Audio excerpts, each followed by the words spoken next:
ตอนนี้ข่อยอยู่สวนอาหารต้นอ้อยเป็นสวนอาหารที่มีทั้งโซนแคมปิ้งแบบนี้บอนที่ข่อยนั่งอยู่นี่แล้วก็โซนที่เป็นตู้ห้องแอร์แล้วก็ยังมีคาเฟ่อยู่ในตัวเลยแล้วก็ยังมีโซนที่เป็นสวนมีน้ำตกน้ำเดี๋ยวข่อยสิพาย่างเลาะเบิ่งแต่ละโซนเด้อตัวนี้จะเป็นโซนนั่งชิลๆตัวนี้จะเป็นบรรยากาศโดยรวมของโซนแคมปิ้งเด้ออยู่เบื้องนี้ก็สิมีบอลลูนอยู่นี่สามารถมาถ่ายรูปได้เลยแล้วก็ย่างอ้อมมาฝั่งนี้สิมีอุโมงค์ที่ค่อนข้างให้ความสวยงามในระดับหนึ่งเลยนี่จะมีอุโมงค์แบบนี้เจ้าย่างมานี่ถ่ายรูปได้สวยงามเลยบอนนี้บัดนี้ข่อยสิพาพวกเจ้าไปเบิ่งโซนที่มันเป็นตู้แล้วก็มีทั้งห้องแอร์พร้อมเด้อตัวนี้คืออยู่ทั้งหลังข่อยนี่ตัวนี้จะเป็นห้องแอร์เด้อตัวนี้ก็สิเลียนไปแบบนี้เลยแล้วก็ยังมีตู้แบบนี้ที่เราสามารถมานั่งตอนสวยกินข้าวกินดื่มได้แล้วก็บอนนี่สิมีเครื่องลิ้นเด็กน้อยแบบนี้เลยหมายความว่าเจ้าสามารถมาเป็นครอบครัวได้มีบอนให้ลูกให้หลานเจ้าลิ้นนำคำแบบนี้ก็ยังมีเด็กน้อยอยู่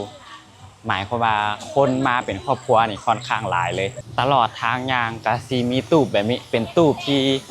อบอุ่นขนาดแล้วก็ให้ความเป็นส่วนตัวในตัวเลยโซนตัวนี้จะเป็นขวายางแบบนี้คอยบอกเลยว่ายูเนี่ยถ่ายรูปมุมใดก็งามเขาเจ้าจัดสวนได้งามอีหลีคอยสิพาพวกเจ้ามาเบิ่งโซนนี้เด้อเป็นโซนที่ให้ความสวยงามที่สุดเลยค่อยมักโซนนี้ที่สุดเลยโซนที่ค่อยกำลังยางอยู่นี่โซนนี้คือที่สุดของสวนเลยค่อยยกให้บอนนี่เป็นบอนที่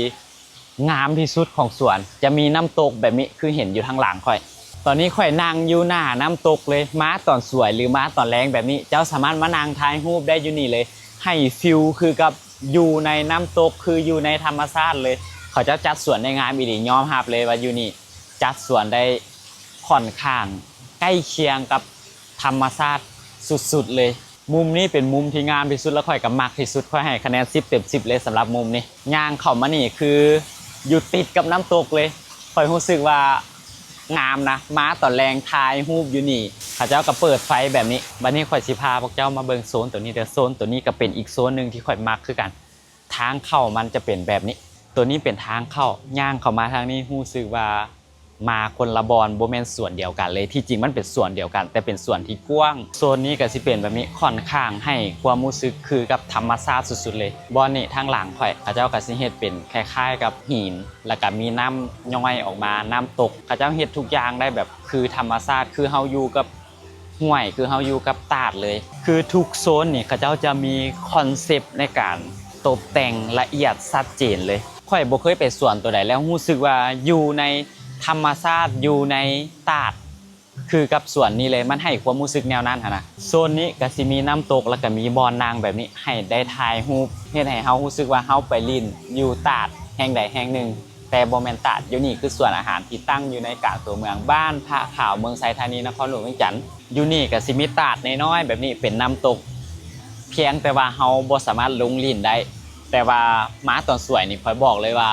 เป็นบอนที่ห่มเย็นและกับผ่อนคลายที่สุดเลยอยู่นี่จะมีทางคาเฟ่มีทางห้านอาหารมีบอนลินเด็กน้อยถือว่าครบจบเลยบ่ว่าสิมาเป็นครอบครัวมาเป็นผู้ฮักมาเป็นหมู่คู่นั่งกินข้าวหรือว่ามานั่ง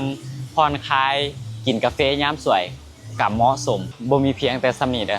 อย่างมานี่ก็สิมีสะพานแบบนี้ให้เจ้าย่างให้เจ้าได้ถ่ายรูปได้คือกันอยู่ลุมนี่จะมีป่าคาแบบนี้สีสันก็สวยงามคือกัน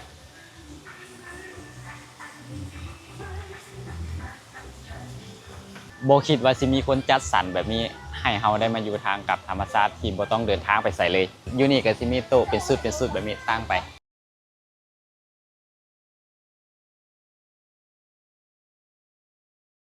บ่ฮู้ว่าพวกเจ้าสังเกตเห็นบ่บริเวณนี้ก็สิมีโต๊ะเป็นสุดที่เขาเจ้าจัดเรียงไปตามกองต้นไม้มีทั้งต้นไม้ใหญ่ต้นไม้น้อยแล้วก็ดอกไม้หินน้ำตกให้ความรู้สึกคือบ่ต่างหยังกับเฮาอยู่ในห้วยเฮาอยู่ในธรรมชาติแนวนั้นเลยโซนนี้ให้ความรู้สึกผ่อนคลายสุดๆเลยเดี๋ยวบาดนี้ค่อยสิกลับไปโซนแคมปิ้งที่ค่อยนั่งอยู่เดี๋ยวเฮาสิไปกินอาหารกันบาดนี้ตอนนี้กำลังรออาหารอยู่นี่หันจะมีฟกซ่องแบบนี้เด้อคือที่อยู่ทางหลังค่อยตอนนี้เขาเจ้าก็กำลังลิ้นฟกซ่องอยู่บอนนี่หันค่อยมาประมาณ2 เทื่อละเทื่อนี้เป็นเทื่อที่3ราคาบ่ได้มาดุลแล้วแหละ แล้วก็เลยว่ามื้อนี้มีโอกาสก็เลยว่ามา